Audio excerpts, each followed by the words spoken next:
Gary as much as her husband Joe. When we moved, it was in October, and it was really cold. And Gary and I came here, the sun was shining, birds singing, flowers in bloom, and it was like a paradise. But along with a fairy tale life came a mandate to tell fairy tales. Catherine stood by while Motown marketeers taught her 11-year-old son to lie, beginning with his age. Was I ready in 9 or 10? I've forgotten. 9. Suddenly, 11-year-old Mike became the most precocious 9-year-old on the planet.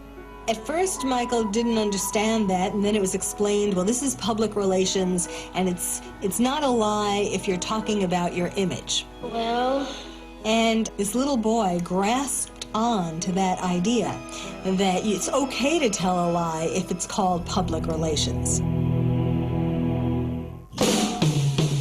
In 1970, Michael Jackson was lead singer of the hottest bubblegum band in America, and his childhood was officially over. The older siblings all had normal lives, at least up until the teens, whereas Michael had no childhood. There's no childhood at all. I mean, it's full-time professional performing.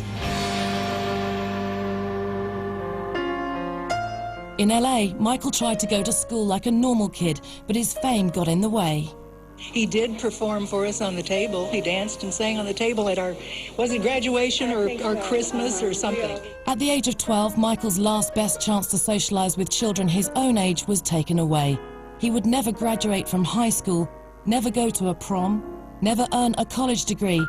He entered a world of private tutors and full-time performance. Most biographers of Mozart and child prodigies will tell you they don't have a lot of social graces, because where do you learn it? Around your peers and in classrooms. That's where you learn social skills. But Michael did not have child peers. Ladies and gentlemen, the Jackson 5. All right! Michael's formal schooling may have ended, but his sexual education had just begun. After Jackson 5 concerts, Mike and his brother Marlon hit the sack, while the older boys hit the jackpot. Michael and Marlon they were still little kids, but Jermaine and Jackie and Tito, you know, they were older, and they had become teen idols, and they had a lot of groupies. Jackie's wife, Enid, actually told me that when they were teenagers, they'd have a bunch of women just up in the room. The boys would have sex with the groupies while Michael and Marlon were in bed, you know, acting as if they were sleeping when actually they were listening or maybe even watching. I think that's the cleaned up version of what Enid told me. While the older Jacksons considered it good, clean fun, for Michael, the group gropes had lasting effects. Not only did Joe Jackson condone his son's sexual escapades, he did them one better, or worse. According to Michael's brother Marlon, late at night, Joe Jackson would sneak girls into the boys' room and show off his sons, but the price of admission was steep.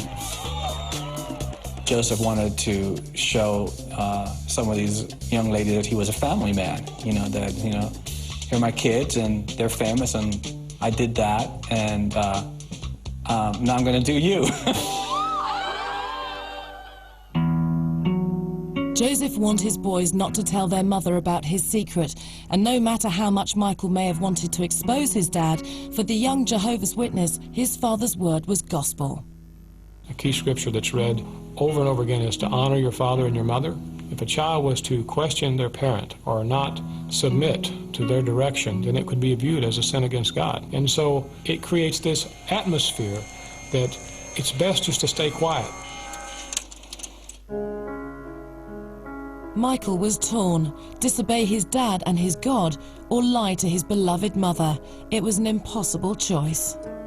Especially for Michael, because he was so tremendously sensitive to have that experience on the road and then go back to their God-fearing mother and, you know, not be honest with her. I mean, there was this dual thing going on in Michael Jackson's life from a very early age.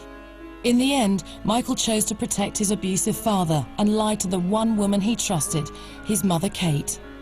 And when they come home off a tour, and they'd be gone about a month or so, we just make a big dinner for them like a celebration when they were coming home. Michael's guilty conscience may have been eased by the lessons of Motown. A lie isn't a lie if it helps your career. Well, I think he had some sense, even at that young age, that if he did tell this secret and it did destroy his family, it might well destroy his chance of becoming a star. By 1972, Michael Jackson was a deeply confused 14-year-old. It desensitized him to the importance of sexuality in your life. He became really, in my view, asexual.